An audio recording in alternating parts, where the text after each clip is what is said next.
Universitária FM, uma série radiofônica adaptada do livro Cidade dos Cariantos, de Valdir Oliveira. Então quer dizer que eu não vou embarcar sozinho nessa aventura? Não, Cauê.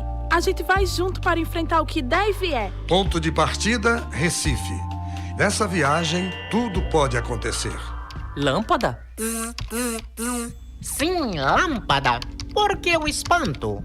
Não parece nome de gente. Cidade dos Cariantos. Lugar cheio de perigos e de mistérios. Está desconfiado de mim, menino? Não, eu não disse nada.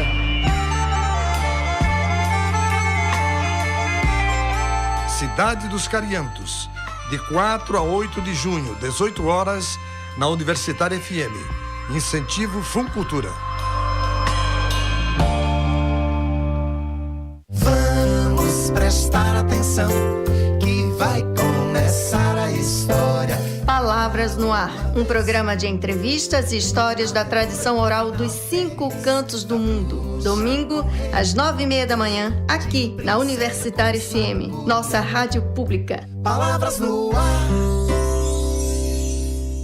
Universitária FM 99.9. 11h30. Universitária.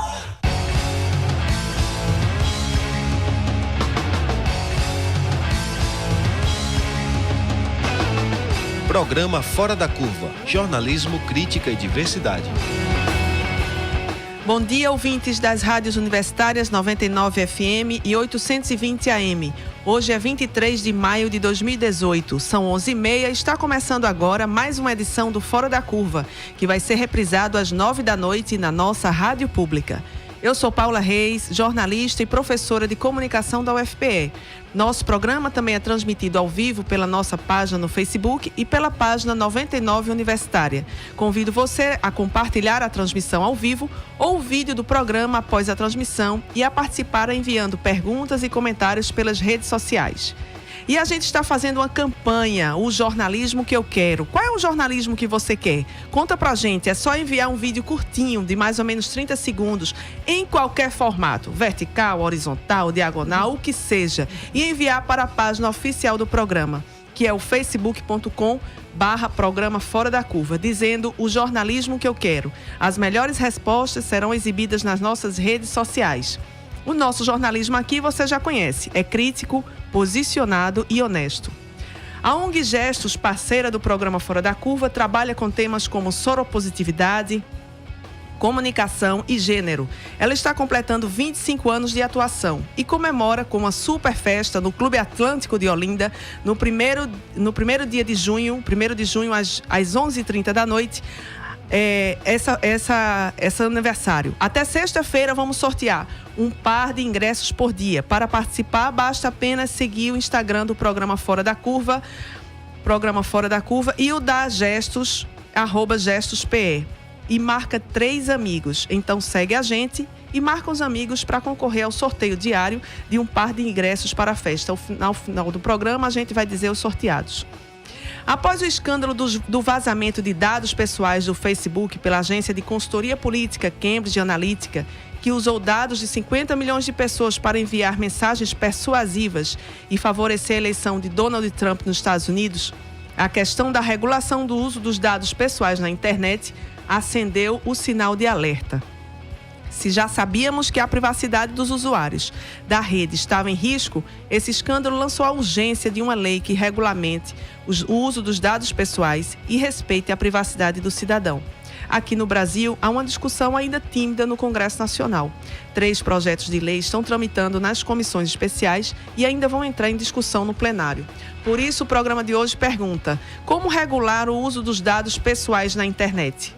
Para discutir o assunto, estamos com a professora e pesquisadora do PPG-Com da UFPE e vice-coordenadora do Núcleo de Design e Comunicação do campus do Agreste, integrante da Rede Latino-Americana de Estudos sobre Vigilância, Tecnologia e Sociedade, autora dos livros Publicidade de Controle, Consumo, Cibernética, Vigilância e Poder, e do livro Terrorismo de Marca, Publicidade, Discurso e Consumerismo Político na Rede, Isabela Domingues. Bom dia, Isabela. Bom dia, Paula. Bom dia a todos e todas.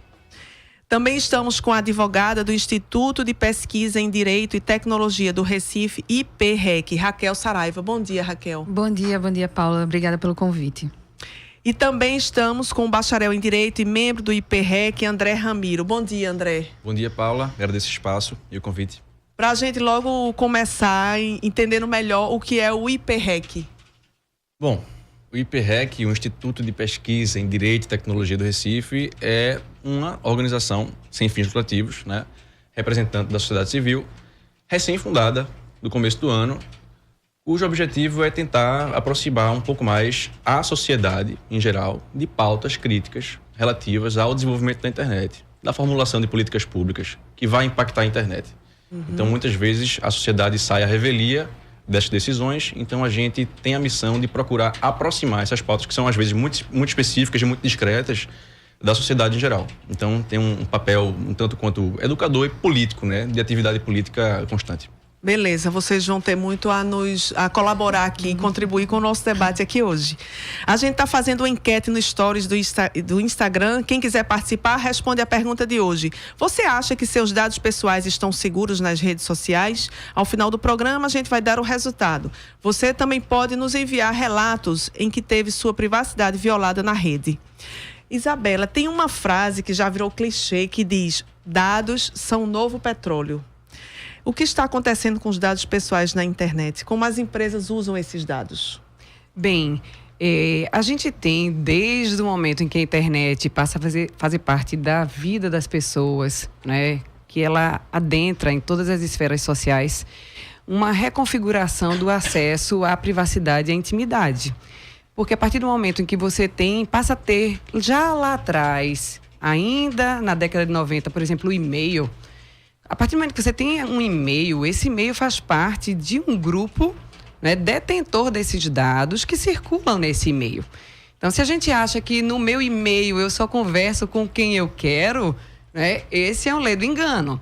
Porque a partir de lá a gente vê o uso do e-mail fazer parte do nosso cotidiano e de lá para cá as plataformas digitais nas suas múltiplas formas, né? Então, tanto do e-commerce para o site, para os blogs e depois para as mídias sociais. Que eu acho que é onde a gente tem realmente a grande intensificação dessa colocação de dados íntimos, afetivos, né? Políticos nos posicionamentos que temos em relação a tudo na nossa vida, na rede. E caiu na rede, é dado. Sim. Né? Caiu na rede, está ali à disposição não só daqueles com quem a gente quer se relacionar, como daqueles com quem a gente nem imagina se relacionar. Então, os dados são o novo petróleo, esse é o grande clichê, né, que é discutido na atualidade, porque, de fato, eles são as grandes mercadorias que fomentam negócios vultosos na atualidade. Então, às vezes, a gente acha que quando a gente coloca o público e o privado, a gente está ali se resguardando. Mas acho que a grande discussão é possível a gente não entregar os dados, Paula? Como é que eu vou ficar sem um e-mail para poder trabalhar? Né? Eu vou ser privado, talvez, da minha sociabilidade com os meus afetos, por não poder estar nas mídias sociais. Mas a partir do momento em que eu consinto, eu entrego. Né? E até o próprio celular, né? A gente está geolocalizado o tempo inteiro, mesmo com o celular desligado. Então, assim, como é que a gente faz? Eu te devolvo a pergunta. Certo. Eu vou pedir ajuda aos universitários. Muito bem. Então, Raquel, e essa questão, você pode também acrescentar, e levando em consideração essa questão também, quando o usuário abre um perfil, né, ele aceita automaticamente aquela política de privacidade da empresa. Então, mas a gente não tem realmente uma cultura de ler os contratos. Quem é que vai ler aquele? Já clica lá, concordo, aceito e segue, né? Estamos sujeitos, então, a esses termos e condições da empresa, né? Qual é o problema disso? Estamos, e nesses termos e condições da empresa é que elas colocam tudo que elas fazem e muitas vezes omitindo o que elas fazem também com os nossos dados pessoais, né? A gente tem um cenário em que as 5 maiores empresas do mundo, hoje em dia, são empresas de tecnologia, que são Google, Amazon, Apple, Facebook e Microsoft. E o modelo de negócio delas é baseado em coleta e tratamento de dados pessoais. Nossos, todos. Exato. Todo mundo usa algum produto dessas empresas.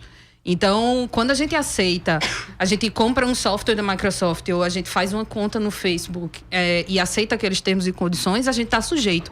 Aquilo no direito é reconhecido como um contrato. Embora seja um contrato de adesão, e os contratos de adesão, eles são sujeitos à nulidade de cláusulas abusivas aos consumidores, né? Aqui no Brasil, esses serviços as plataformas de mídias sociais, por exemplo, elas são encaradas pela justiça como relação de consumo, né? A nossa relação com elas é uma relação de consumo. Então, embora seja um contrato de adesão, embora seja um contrato, é um contrato de adesão e está sujeito à nulidade de cláusulas eventuais que venham a ser reclamadas na justiça, enfim.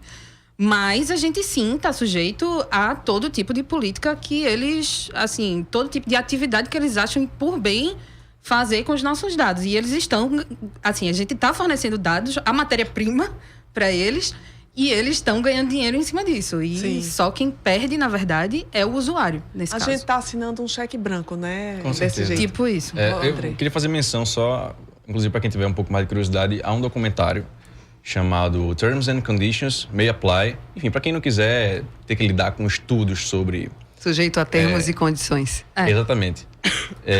E temas mais específicos sobre contratos de adesão a empresas de tecnologia. Enfim, é um documentário que é bem exemplificativo e didático para quem tiver mais curiosidade. E voltando à pergunta inicial, né? Como é que funciona essa dinâmica mercadológica de coleta de dados? Raquel citou essas 5 maiores empresas hoje, as empresas com mais lucratividade, que desbancaram já as tradicionais, como grandes bancos e por aí vai. O Google, salvo engano, tem uma receita anual, 90% da receita anual do Google é de advertising, ou seja, cedendo espaço para outros comércios, uso, né, para dos dados para marketing. Ou seja, cede dados pessoais para que a publicidade seja direcionada e cede espaço também em suas plataformas para que, né, essa publicidade aconteça. Bem, é um cenário um tanto quanto inseguro, sobretudo no Brasil, né? Enfim, a gente vai adentrar um pouco mais disso mais adiante, a questão sobre uma regulação, sobre proteção das pessoais, mas de cara, eu já gostaria de dizer que o Brasil está muito atrás, certo? Está saindo prejudicado, não somente cidadãos, mas o próprio governo e as próprias empresas também estão saindo prejudicadas pela ausência de uma regulação de dados pessoais. Mas bem, isso aí fica para a gente falar mais à frente. Vamos aprofundar. Mas agora a gente vai falar ao vivo, por telefone, com o jornalista integrante do coletivo Intervozes, Jonas Valente. Bom dia, Jonas. Bom dia, Paula. Na visão do Intervozes, quais os princípios que devem nortear uma regulamentação do uso de dados pessoais na internet?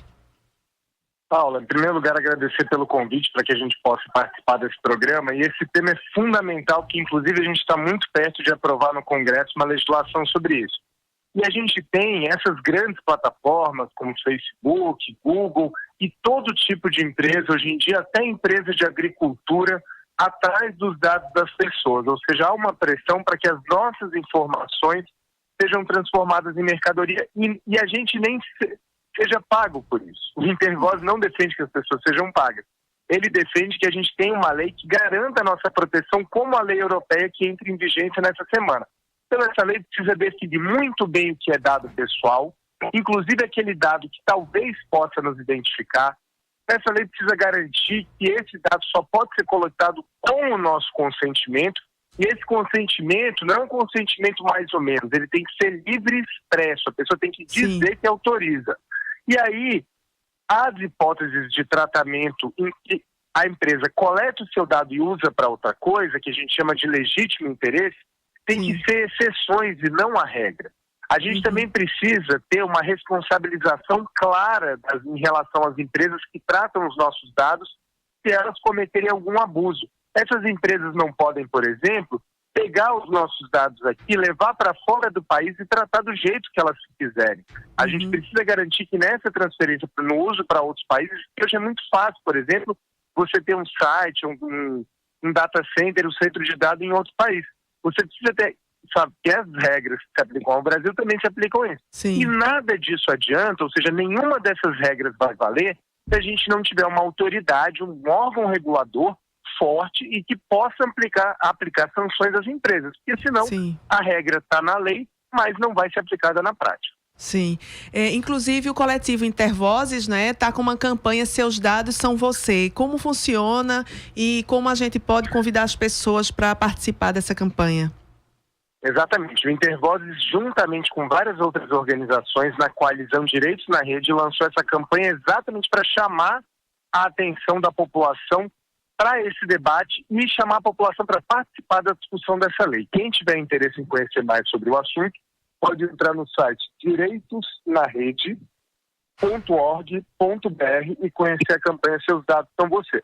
A gente pede que todo mundo que esteja acompanhando o programa agora entre lá, se intere um pouco mais, porque a gente não pode virar mercadoria na mão dessas grandes corporações. Ok. Jonas, muito obrigada pela participação. Bom dia. Bom dia. Há 3 projetos de lei, né, tramitando nas comissões da Câmara e do Senado. Vamos lá, o PL, o projeto de lei 5276 de 2016, proposto pela gestão do Ministério da Justiça do governo Dilma Rousseff, que está aguardando a relatoria do deputado Orlando Silva, né, do PCdoB de São Paulo. O PL 4060 de 2012, de autoria do deputado federal Milton Monte, do PRB de São Paulo, e o PL 330 de 2013, apresentado pelo senador Antônio Carlos Valadares, do PSB de Sergipe, cujo texto em apreciação é o substitutivo do senador Aloysio Nunes, do PSDB de São Paulo. Diante dos novos fatos de vazamento de dados na internet de 2017 para cá, como vocês avaliam esses projetos? Eles apresentam pontos suficientes para a proteção da privacidade? Pode ser, André? Bom, queria fazer menção a um instituto, a uma figura que o Jonas mencionou, né, que deve estar presente no próximo projeto de lei, que deve ser aprovado, espero que esse ano ainda, que está havendo uma corrida, né, dos projetos para ver qual vai ser aprovado. E principalmente o 330, de autoria do Senado, e o 5276, de autoria do Poder Executivo. Ambos contam com essa figura do legítimo interesse, que Jonas mencionou. Sim. O que é esse legítimo interesse? É quando a empresa coleta seu dado, certo? E usa para uma finalidade que guarda interesse com aquela inicial, né, que ela prometeu, vamos dizer assim, certo? Ou seja, eu coleto seu dado para um banco, por exemplo. Coleta nossos dados para operacionalizar transações, né, financeiras, mas ele também vai usar seu dado para, por exemplo, evitar fraudes ou lavagem de dinheiro, certo? Ou seja, isso é um legítimo interesse do banco, está usando seu dado para uma finalidade que não foi especificamente aquela para a qual você contratou, mas que é um interesse legítimo do banco e que é interessante. Só que hoje em dia, isso não é o que acontece, né? As empresas pegam seus dados, coletam mais dados do que o necessário para aquilo que ela está propondo fazer e para outras finalidades também diferentes daquela que ela está propondo fazer. Então, isso vai violar o legítimo interesse. E aí eu menciono nesse momento a segunda figura que o Jonas mencionou, que é a Autoridade de Proteção de Dados Pessoais, que também deve estar contida ou prevista minimamente em um bom projeto de lei de proteção de dados pessoais. Então, quem é, por exemplo, que vai fiscalizar se um legítimo interesse está sendo cumprido, né? É quem? Não pode ser uma autoridade já existente. Tem que ser uma autoridade que carregue um teor de complexidade mais rico, né? E um aparato instrumental e de conhecimento mais interessante também, como será uma autoridade de proteção de dados pessoais. Então, uma boa lei, né? Uma boa lei não pode deixar de prever essa existência. E, infelizmente, a gente já entra um pouco no mérito do 330, do 4060 e do 5276, as 3 leis que você mencionou, que estão agora em trâmite, nenhuma delas prevê a criação da Autoridade de Proteção de Dados Pessoais, certo? Então, autoridade? Uma autoridade de proteção de dados pessoais, certo? As legislações dos países que contam com leis de proteção de dados pessoais mais robustas, mais progressistas, elas contam com autoridade de proteção de dados pessoais, como, por exemplo, a regulação europeia que o Jonas também mencionou, Então lá Sim. também vai contar com a autoridade. Então a lei só vai poder ser efetiva. Isso na prática, uma pergunta de leiga, é um órgão, é? É um órgão que é um responsável por essa fiscalização. Né? Externo a quem está envolvido diretamente, para que possa ser um fiel da balança, não é isso? Isso, exatamente. Ou seja, não pode ser uma autorregulação da empresa, porque ela não vai cumprir os princípios de liberdades individuais.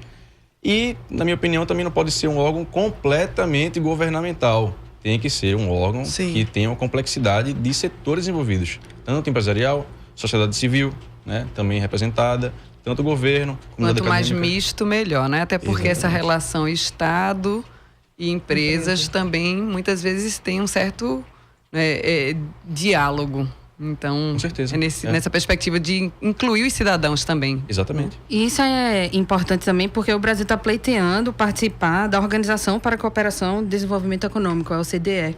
E a OCDE coloca a existência de uma lei de proteção de dados pessoais juntamente com uma autoridade regulatória, né? Uma autoridade, essa autoridade de proteção de dados pessoais que o Ramiro está falando, e coloca isso como requisito para os países membros. Então, se o Brasil não tiver isso, ele vai perder, inclusive, comercialmente, em relações internacionais, pela ausência dessa autoridade, né? É para trazer entrevistas com uma visão crítica sobre o que está acontecendo no Brasil que o Fora da Curva está no ar de segunda a sexta, aqui na Rádio Universitária, a nossa rádio pública. Fora da Curva, jornalismo analítico na Rádio Universitária, a nossa rádio pública.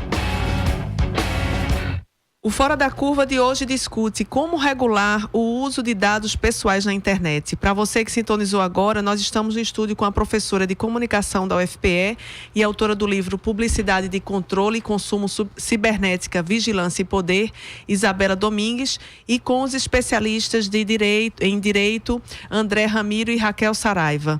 A gente está falando aqui que o Brasil não tem uma regulamentação, né, desse uso de dados pessoais, mas a gente tem um marco civil da internet, né? Então eu queria saber assim, o marco civil da internet preparou uma base, um caminho para essa construção agora, esse debate agora ou não? Sim, o marco civil ele traz como princípios, né? Princípios para o uso da internet no Brasil, privacidade e a proteção de dados pessoais. Então, o Marco Civil, ele realmente não entra especificamente no assunto, ele não é uma lei de proteção de dados, ele traça diretrizes gerais sobre o uso da internet no Brasil. Então, traz diretrizes tanto para nós, usuários, quanto para empresas que têm base na internet, quanto para o próprio governo. Mas ela não fala especificamente sobre proteção de dados pessoais. Apesar de colocar isso como princípio lá na lei, nos primeiros artigos da lei que fala sobre os princípios, os fundamentos, ela fala sobre privacidade e fala sobre proteção de dados pessoais. Então, o Marco Civil é uma lei muito importante, na verdade, é o primeiro, é o que a gente chama de... a gente costuma dizer que o Brasil, na verdade, precisa de um tripé de regulação, que seria o Marco Civil da Internet, que já existe, uma Lei Geral de Proteção de Dados Pessoais e a reforma da Lei de Direitos Autorais, né, para se atualizar e ficar de acordo com as novas tecnologias, porque a nossa Lei de Direitos Autorais já é um tanto ultrapassada. Mas, e aí, assim, a gente começou esse tripé em 2014 aprovando o Marco Civil. Agora estamos em vias de aprovar uma Lei Geral de Proteção de Dados Pessoais, que é extremamente importante. E a Lei de Direitos Autorais ficou um pouquinho esquecida lá no Ministério da Cultura. Mas a gente espera que um dia ainda saia. Como é que Isabela, como é que vocês veem a questão dos dados sensíveis, né? Porque, assim, as pessoas estão se expressando livremente, né, nas redes, questões como, por exemplo, religião, opção, posicionamento político, orientação sexual, né, que são chamados dados sensíveis, que podem ser usados, inclusive, contra as próprias pessoas, né? Como vocês veem essa necessidade de proteção desses dados? É muito interessante, assim, e preocupante, de certa forma, Paula, porque o que a gente vê hoje é um cenário de análise preditiva crescente. Ou seja, a partir do que está posto e, na verdade, dos cruzamentos que são feitos, já é possível, por exemplo, para empresas de planos de saúde rejeitar determinados usuários. Porque há já um banco de dados tão robusto que permite a essa empresa predizer que aquela pessoa terá determinadas doenças mais para frente.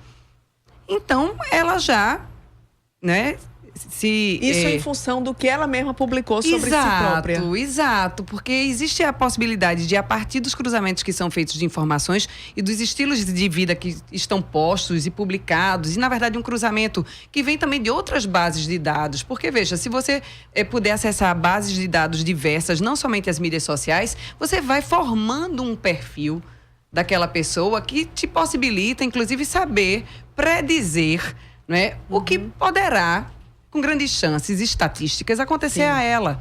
Né? Então, tem um livro que eu acho muito interessante, do Sanchez Ocanha, que é O que o Google está escondendo de você. Ele vai falar que hoje já é uma base de dados assim tão significativa que determinadas informações não são, inclusive, colocadas à luz dos olhos dos usuários, porque elas são até aterrorizadoras.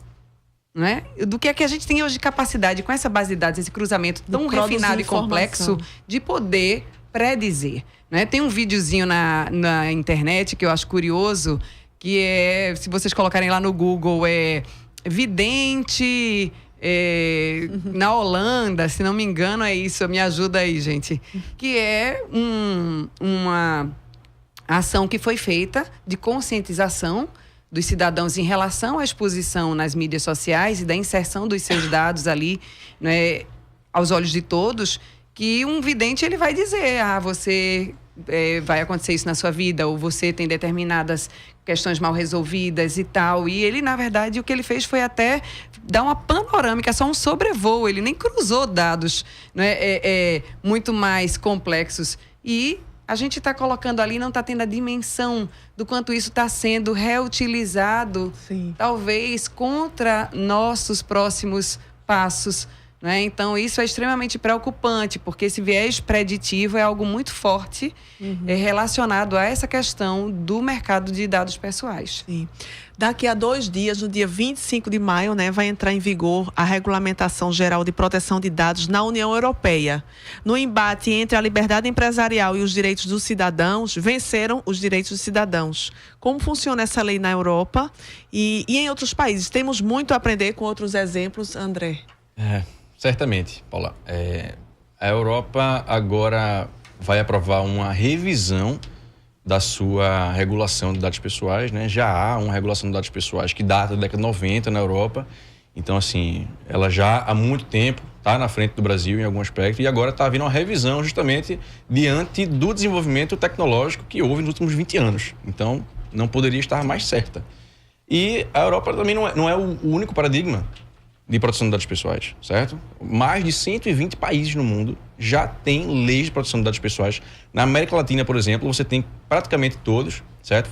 Uruguai, Chile, Argentina, Canadá também tem uma lei de proteção de dados pessoais que é uma referência. E isso termina facilitando, inclusive, a participação, como a Raquel estava falando, a participação do país em questão de cooperações internacionais, né? A questão da OCDE, por exemplo, que é um dos grandes motivos pelo qual os projetos de lei agora no Congresso estão correndo é por conta de um interesse do Brasil em fazer parte da OCDE. Sim. Né? Então, além do escândalo da Cambridge Analytica, há um interesse econômico do Brasil para aprovar uma lei de proteção de dados pessoais. Quer dizer, senão a gente estaria ainda menos do que... Muito provavelmente. Menos do que está. Bem, ainda que seja de um interesse comercial do Brasil e não necessariamente... Sim, pelo menos agendou, né? Exatamente, botou na agenda, exatamente. Mark Zuckerberg, né, esteve ontem em Bruxelas e prometeu endurecer as regras de sua empresa diante das próximas eleições, citando diretamente o Brasil. Quais são as maiores preocupações com relação às eleições deste ano, Raquel? Eita! A gente viu através enfim, das notícias que saíram sobre o escândalo do Facebook Cambridge Analytica, né? Que houve uma intervenção enorme de uma empresa de tecnologia, data broker, como a gente chama, que é analista de dados, que coletou dados que as pessoas não deram consentimento para isso, né? e fez análises e direcionou notícias, notícias, pesquisas, para o gosto daquelas pessoas. É o que a gente chama de perfilização. Exato. Criar perfis. E principalmente emotivo, né? Na questão vai mais diretamente ao coração. Porque a princípio a gente se coloca ali na nossa verdade, né? Exatamente. Então é a maior, de certa forma, fragilidade. Exatamente. De novo, a gente cai na questão dos dados sensíveis, né? Exato. Porque no caso da Cambridge Analytica, enfim, que assessorou a campanha de Trump, assessorou ali a campanha do Brexit também, tudo aquilo foi arquitetado e moldado com base em coleta de dados sensíveis, ou seja, de dados subjetivos, dados sobre as pessoas, sobre suas preferências. Que, na verdade, a gente sabe que assim, a coleta de dados para pesquisa de mercado, para pesquisa de opinião, para pesquisa eleitoral, né, existe há muito tempo. Sim. Agora, quem participa de uma pesquisa sabe que está... fornecendo os dados, que está ali contribuindo para um determinado entendimento mercadológico ou de cenário eleitoral. Sim. O que aconteceu aí é que, na verdade, a gente está ali se relacionando ou por e-mail, ou numa base de dados comercial de que você faz parte, ou até com seus amigos na sua intimidade, e aquilo ali se tornou, na verdade, uma grande base de informações para manejos políticos de grandes proporções, né, e impactos globais. E não somente a questão, só para finalizar, Paula, de notícias direcionadas e conteúdos direcionados, mas a questão de fake news, né? Porque fake news também são direcionadas e também são formuladas de acordo com a preferência do usuário. Ou seja, também envolve profiling, também envolve a perfilização. Né? Quer dizer, e do jeito que a gente não tem também uma lei que regulamente essa questão dos fake news, essas eleições vão ser, assim, um campo inesgotável de fake news. E essa publicidade de controle, ela é, no final das contas, uma publicidade de altíssima precisão. Porque a partir do momento em que você tem dispositivos tecnológicos que permitem perfilizar com um grau, né, de direcionamento extremo, você consegue enviar aquele viés, aquela abordagem, aquela mensagem exatamente para quem está buscando receber aquele tipo de informação. Né? Então é muito diferente dessa lógica dos meios massivos, onde você lança uma mensagem que vai chegar àqueles que simpatizam, àqueles que não simpatizam, e a partir dali cada um vai formular, né, seu ponto de vista. Mas essa publicidade de altíssima precisão vai juntar a fome com a vontade de comer. Isso tem a ver com a pergunta... E aí que é um jogo muito duro e complexo, né? Tem a ver com o que você está falando, com a pergunta de um ouvinte que chegou aqui, de Ed Júnior. Fale sobre os algoritmos do Face que limitam que as informações sejam compartilhadas de forma plural. A gente tem um livro, inclusive... Seria muito interessante você conhecer, Ed, chamado Filtro Invisível, do Elie Pariser. Tem um TED dele também na internet. Se você google rápido, Elie Pariser, no TED, ele vai falar como a gente está sendo fechado em bolhas, né? Então, quando a gente já diz com muita naturalidade no dia a dia, porque na minha bolha as pessoas pensam assim. Aí a gente até fala com uma certa leveza e tranquilidade, mas a gente percebe também que a gente está vivendo um momento de muita ira, de muita intolerância. Talvez tenha a ver, sim, com esse aspecto da gente estar se cercando dos iguais, não é? Porque a gente está vivendo fortemente dentro desse universo online, onde os algoritmos estão, de fato, cruzando informações para nos colocar próximo daqueles que pensam como nós. Mas a vida não se faz só na internet, apesar dela fazer parte significativa da nossa vida. Então, a gente está se estranhando. Eu vi um casal batendo boca na loja de conveniência, né? Porque você não sei o quê. Parecia que eles estavam brigando no Facebook, mas eles estavam brigando na loja de conveniência. Ou seja, o quanto essa relação, né, da gente estar realmente sendo cercado por aquilo que não nos causa desconforto e muitas vezes reflexão, está influenciando até na nossa forma de agir socialmente em outros grupos, em outros contextos. É muito, assim, preocupante. Exige uma reflexão crescente. Eu acho esse espaço super importante. Os algoritmos do Facebook, eles são treinados para mostrar a gente o que a gente quer ver, né? Então, assim, eles são treinados para... cada curtida que a gente dá, ele encara aquilo como uma coisa que eu gostei e ele vai começar a me mostrar mais daquilo. Então, é esse o começo da bolha. É por isso que a gente começa a ver coisas que só se parecem com a nossa visão de mundo. E aí a gente passa a ter cada vez menos diferenças, diversidade. Tolerância com a diferença, né, Raquel? Exato, e intolerância com a diferença. Exatamente. Inclusive, eu não sei se quem está ouvindo a gente já notou que o like, o chorinho, a raivinha, o coração, eles são medidores estatísticos. Não é? Não é só para eu dizer para o meu amigo que eu gosto dele. Ele está fornecendo dados quantitativos para aquelas plataformas justamente entenderem o seu perfil e lhe direcionarem mensagens publicitárias, né? Também lhe colocarem em diálogo com aqueles que estão ali fazendo parte do seu mundo mais próximo. André, a gente, para fechar essa questão dos projetos de lei que temos aí, que estão tramitando aí no Congresso Nacional, algum chega próximo da proteção da privacidade ou ainda estamos muito atrasados? Ainda precisamos realmente de um projeto de lei mais interessante, mais cidadão? Bom, eu quero lhe responder que a gente não está longe. Certo? Ainda bem.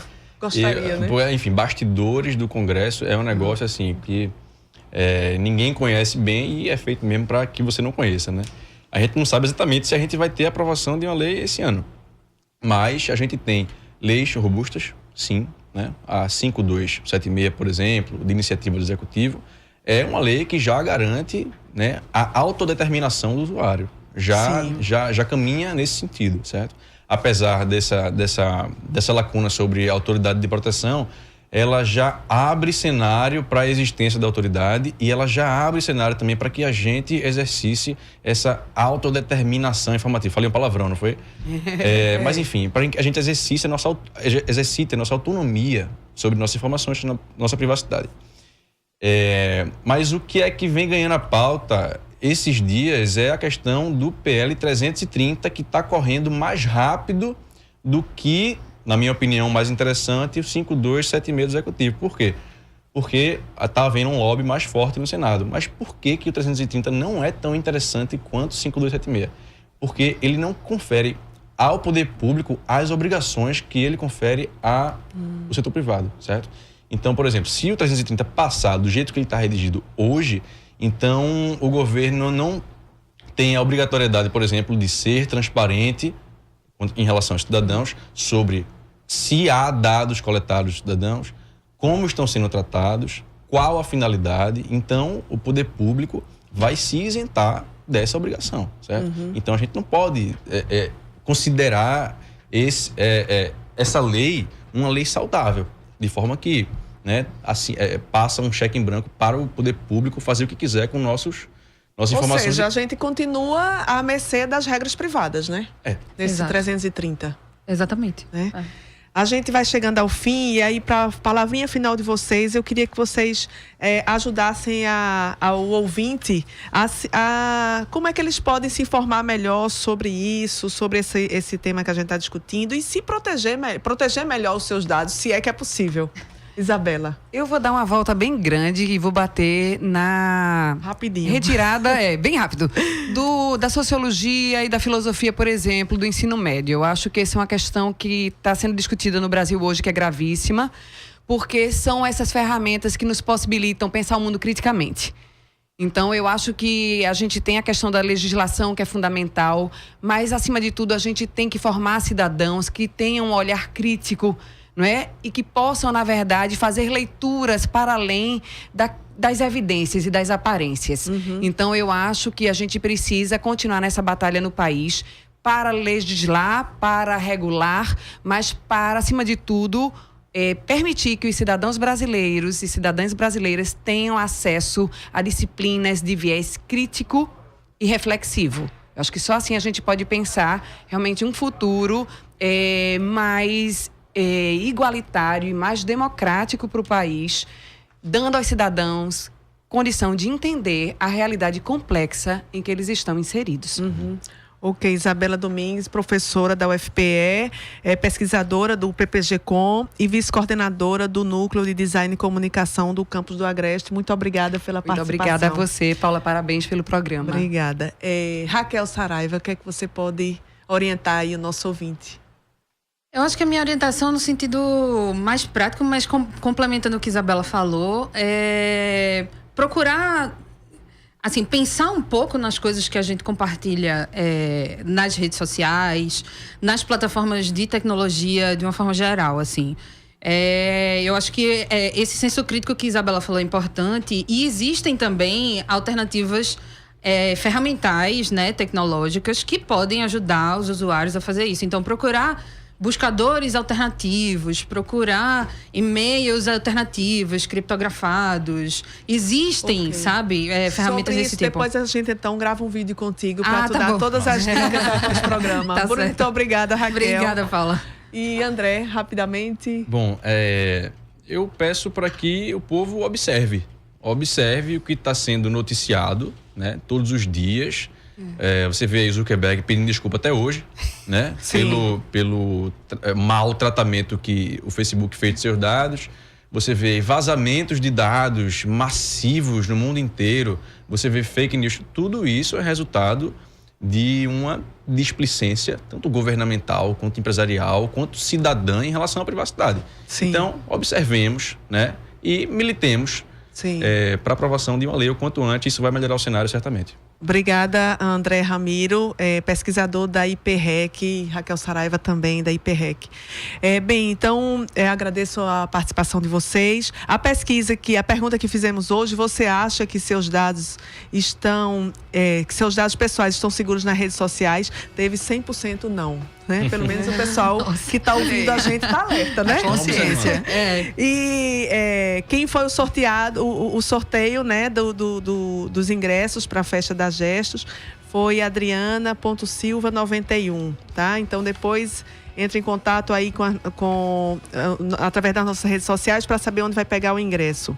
A gente está terminando o programa. Amanhã você fica com a apresentação de Eduarda Rocha, que vai discutir o que querem as religiões quando se metem na política. O Fora da Curva de hoje foi produzido por mim, Paula Reis, Nath Cruz e Guilherme Falcão. Nas redes sociais, Nath Cruz. Nos trabalhos técnicos, Marco Antônio. O programa fica disponível nas nossas redes sociais para você compartilhar e divulgar. Acompanhe as nossas redes sociais, porque a gente divulga por lá muita informação que você não vê por aí. Boa tarde.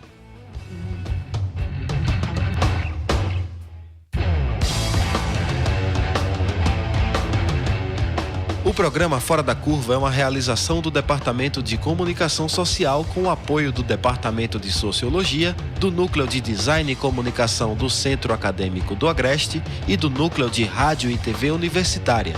Parceria com o Marco Zero Conteúdo, Centro de Cultura Luiz Freire, Centro das Mulheres do Cabo, Centro Sabiá e Terral Coletivo de Comunicação. Esse programa fica disponível nas nossas redes sociais, na nossa página do Facebook, no canal do YouTube e no Mixcloud. A música tema do nosso programa foi composta pela banda Diablo Motor. Programa Fora da Curva. A gente fala o que a maioria cala.